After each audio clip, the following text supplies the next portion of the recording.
నమస్తే, నా పేరు Shivaji. Welcome to our channel. Prakash Raju ఒకప్పుడు గొప్ప నటుడు, మంచి నటుడు, విలక్షణమైనటువంటి నటుడు. కానీ ఇప్పుడు ఒక కమెడియన్ లాగా తయారయ్యాడు. ఇప్పుడు అవకాశాలు లేకపోవడంతో ఆయన నోటికి వచ్చినటువంటి ట్వీట్లు వేసుకోవడము, కనపడినోళ్ళంతా కెలకడము, కనపడినోళ్ళంతా కెలికితే మైలేజ్ రాదు కాబట్టి ఎప్పుడు చూడు పవన్ కళ్యాణ్ గారి మీద పడి ఏడుస్తూ ఉంటాడు సోషల్ మీడియాలో. బయట కాదు, బయట అంటే ఇంకేమైనా అంటారని సోషల్ మీడియాలో కూర్చొని రెండు పెగ్గులు వేసుకుంటూ హ్యాపీగా ఆయన పోస్టులు పెట్టుకుంటున్నాడు. నిన్నటికి నిన్న ఒక పోస్ట్ పెట్టాడు. ఏంటంటే ఈ మొత్తం వ్యవహారానికి కారణం ఏంటంటే ఎప్పుడైతే పవన్ కళ్యాణ్ గారు సనాతన ధర్మం అని చెప్పి భుజాన వేసుకున్నాడో అప్పటి నుంచి మన ప్రకాష్ రాజుకి ఆయన ఒక విలన్ లాగా కనబడుతున్నాడు. ఎందుకంటే ప్రకాష్ రాజుకి సనాతన ధర్మం అంటే పడదు కాబట్టి, ప్రకాష్ రాజుకి హిందువులు అంటే నచ్చదు కాబట్టి ఆయన హిందువుల మీద ఉన్నటువంటి ద్వేషాన్ని, బీజేపీ మీద ఉన్నటువంటి ద్వేషాన్ని, ఆర్ఎస్ఎస్ మీద ఉన్నటువంటి ద్వేషాన్ని, నరేంద్ర మోడీ గారి మీద ఉన్నటువంటి పగని పవన్ కళ్యాణ్ గారి మీద తీర్చుకుంటూ ఉంటారు. నిన్న ఎక్కడో బోడిగుండుకు మోకాలకు లింక్ చేసేటట్లు ఒక ట్వీట్ వేసాడు. అది ఏంటంటే పవన్ను సీఎం చేస్తారా? వాస్తవంగా ఈ టాపిక్ ఎందుకు వచ్చిందంటే నిన్నటికి నిన్న పార్లమెంట్లో ఒక బిల్లు ప్రవేశపెట్టారు. ఆ బిల్లు ఏంటంటే 30 రోజులు కనుక ఎవరైనా, అది ప్రధానమంత్రి కావచ్చు, ముఖ్యమంత్రి కావచ్చు, మంత్రి కావచ్చు, ఎవరైనా జైలు శిక్ష కనుక అనుభవిస్తే వాళ్ళు ఆ పదవికి అనర్హులని చెప్పి ఒక బిల్లు ప్రవేశపెడితే ఆ బిల్లుకు సంబంధించి ఈ సోకాల్డ్ సూడో సెక్యులర్స్ ఎవరైతే ఉన్నారో వాళ్ళు అనడం ఏంటంటే బీజేపీ వాళ్ళు నాన్ బీజేపీ రూలింగ్ స్టేట్లు ఏవైతే ఉన్నాయో వాటికి సంబంధించి దాన్ని ఏ విధంగానైనా కైవసం చేసుకోవాలనేటువంటి దురుద్దేశంతోనే ఈ బిల్లు ప్రవేశపెడుతున్నారు.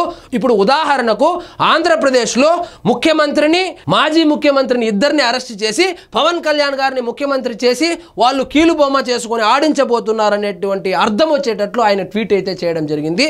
ఇది సోషల్ మీడియాలో పెద్ద దుమారమే లేసింది. దానికి సంబంధించినటువంటి వార్త ఒకటి ఉంది, చూద్దాం రండి. పవన్ ను సీఎం చేస్తారా? సీఎం మాజీ సీఎంలు జైలుకేనా? కొత్త బిల్లు తెచ్చింది డిప్యూటీ కోసమేనా? ప్రకాష్ రాజ్ సంచలన ట్వీట్. నెట్టింట్లో ట్వీట్ పై జోరుగా చర్చ.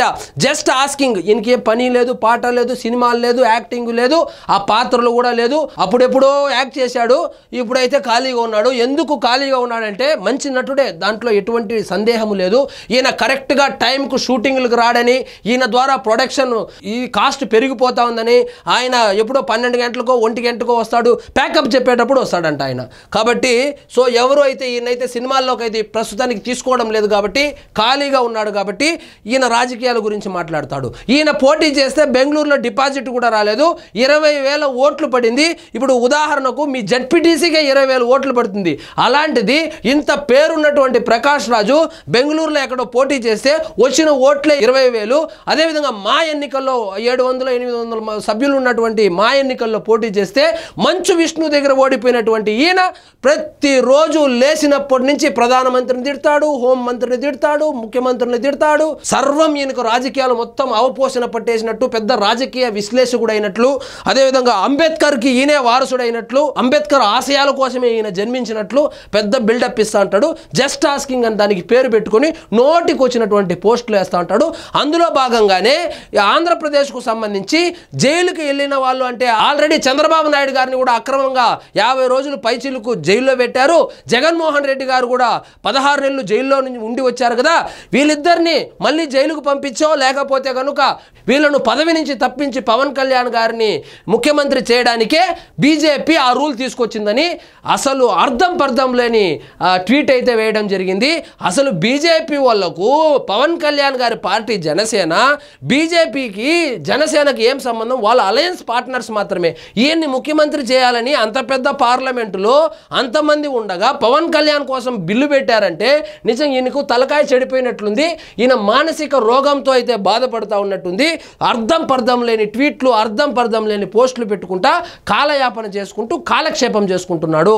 సో రామా గోవింద అనాల్సినటువంటి వయసులో రామా గోవింద ఆయన అనడు. ఎందుకంటే ఆయనకి హిందూ దేవుళ్ళు అంటే పడదు కాబట్టి అట్లీస్ట్ ఏ చర్చికో పాడో పోతే కొంచెం పుణ్యమైన వస్తుంది. కానీ ఆ టైం అంతా ఇక్కడ జస్ట్ ఆస్కింగ్ అని చెప్పి సోషల్ మీడియాలో పోస్టులు పెట్టుకుంటూ కాలక్షేపం అయితే చేస్తున్నాడు. జస్ట్ ఆస్కింగ్ అంటూ ట్విట్టర్లో యాక్టివ్గా ఉండే యాక్టర్ ప్రకాష్ రాజ్ ఓ చిలిపి సందేహం వచ్చింది. సో ఈ మేరకు శుక్రవారము ఆయన ఒక ట్వీట్ వేశాడు. ఒక చిలిపి సందేశం. మహాప్రభు తమను కొత్తగా ప్రవేశపెడుతున్న బిల్లు వెనుక నువ్వు ఏడ్చి కొట్టుకున్నా, నువ్వు బిత్తలుగా తిరిగినా కూడా బీజేపీ వాళ్ళు ఏమి అనుకుంటే ఆ బిల్లును ప్రవేశపెడతారు. నీలాంటి సూడో సెక్యులర్స్ కావచ్చు, అదేవిధంగా హిందువుల మతం మీద పడి ఏడ్చేటువంటి మీరైతే ఏడుస్తూనే ఉన్నారు. 3 సార్లు బీజేపీ గెలిచింది, ఎన్డీఏ ప్రభుత్వము, ఇది 3వసారి గవర్నమెంట్ కూడా ఫామ్ చేసింది.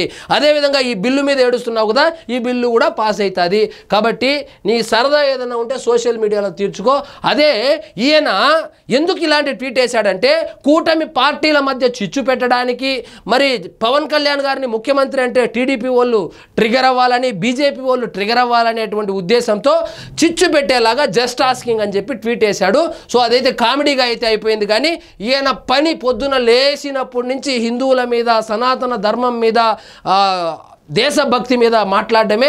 ఈయనకు బేసిక్గా నరేంద్ర మోడీ గారు అంటే పడదంటే నరేంద్ర మోడీ గారి గురించి మాట్లాడాలి, కానీ నరేంద్ర మోడీ గారి మీద ద్వేషాన్ని పవన్ కళ్యాణ్ గారి మీద తీర్చుకుంటూ ఉంటాడు. సో ఎనీవే, ఏనుగులను చూసి కుక్కలు మురుగుతూ ఉంటాయని చెప్పి వాళ్ళ పని అయితే వాళ్ళు చేసుకుంటా పోతున్నారు. ఈ సూడో సెక్యులర్స్ ఎవరైతే ఉన్నారంటే వీళ్ళు మురుగుతానే ఉన్నారు, వాళ్ళ పని అయితే వాళ్ళు చేస్తూ ఉన్నారు. సో ఇదండి ఈరోజు మన టాపిక్. మీకు ఈ వీడియో నచ్చినట్లయితే లైక్ చేయండి, షేర్ చేయండి, ఛానల్ మాత్రం సబ్స్క్రైబ్ చేసుకోవడం మర్చిపోవద్దు.